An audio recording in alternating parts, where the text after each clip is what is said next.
Foot down. Yeah, exactly. Goggles on, foot down.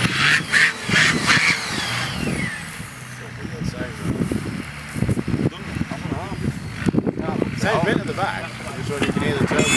You didn't do that, did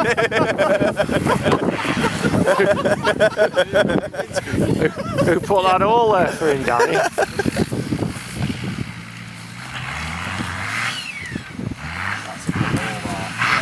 Says, look at front sink. Again! Faster! I reckon there's a couple of Pennine members buried in these bloody holes up here. They made it. Well, I'm going to wait for that tomorrow now. Like a big hippopotamus kneeling down at a water well.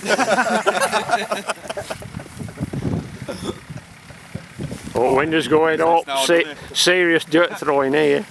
Are you on about gas or the car then? Both.